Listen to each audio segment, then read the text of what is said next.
Hi, I'm Yasin, and I started my career actually as a trader and by accident ended up running an investment bank. Prior to that, I also built Naga, a social trading platform for social investing.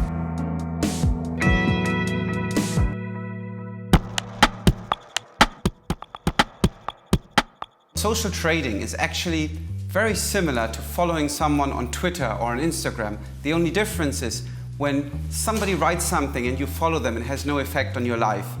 If you follow someone in social trading, it means that whatever he buys or he sells, you buy or sell. In short, if he makes money, you make money. If he loses money, you lose money. So the way a social trading platform works is actually quite simple.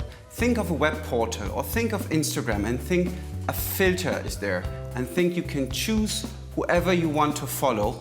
So you select certain traders via certain criteria. You can go for traders around you that you can connect in person to.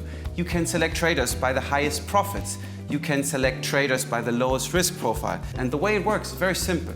You click on the trader you want to follow, you determine the amount, and from that moment on, whenever these guys are making money, you are in there and making money with them.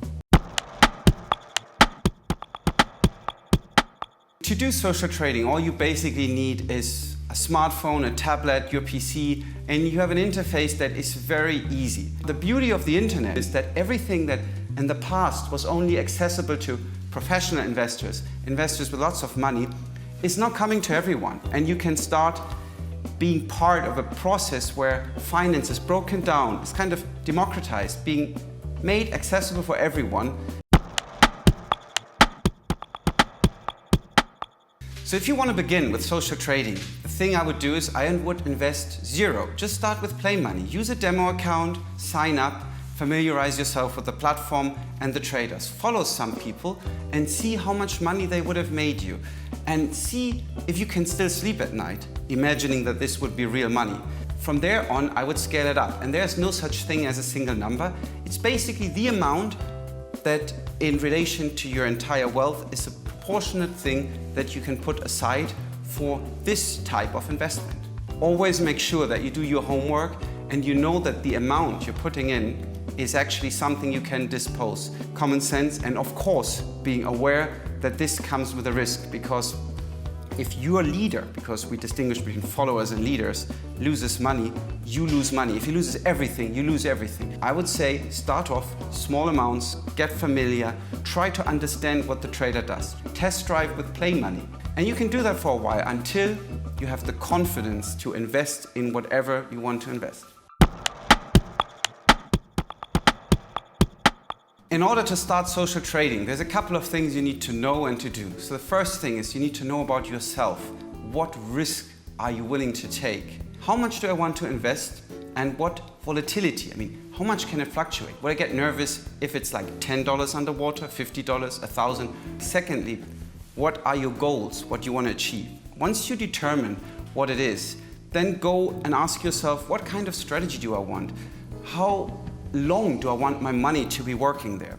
And from there on, you select the guys you want to follow. You might have a preference for a certain market, like currencies, or you might be into technology stocks. Follow the trader without copying him at the moment. Just follow him. You can do that by a simple click. So every time he loses or makes money, you get a feel of his profile and you see if you're compatible. It's a bit like dating, getting comfortable with someone, and once you have that comfort, you can move in, basically, even for a short term, try it out, and you can move out. And that's a beautiful thing. So you don't have to deposit money like some funds where your funds are locked till you get your pension. I mean, that scares the hell out of me, just the thought of being 40 years in a certain investment product. You can choose those that you like, but you can also choose a portfolio of different traders. You can change them.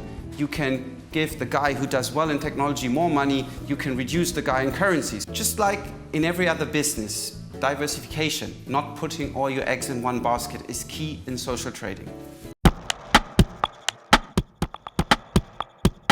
Choosing a trader is basically like being an investment manager in a large firm, choosing the right investment funds or the right traders. And the main criteria here obviously are not just return, but look at risk-adjusted return. What does it mean? If somebody makes $100 but risks $1,000, it's a totally different thing than if he makes $50 but only risks $5. Risk-adjusted return should be your main criteria. Having said that, going on the platforms, there's many different ways to analyze a trader's performance. There's the volatility. How volatile, how much is he fluctuating over the time? Does he have consistent returns? A guy who makes like 100% a year in 2 trades is not as reliable as someone who does hundreds of little trades, for instance. Try to find out what is important for you. I would say start with the basics and then drill down. Social trading platforms have a lot of different indicators and ratios and numbers that allow you to see how well the returns are distributed, how stable it is. You're in the driver's seat, your goals and targets determine where you want to go with the strategy. Si quieres convertirte en un experto en finanzas, visita nuestra web canaltrader.com, donde encontrarás cursos y la oportunidad de unirte a la revolución social de Naga, la plataforma social desde la que podrás copiar las operaciones de traders profesionales. Y es que con las herramientas adecuadas, cualquiera puede dominar los mercados y alcanzar la libertad financiera.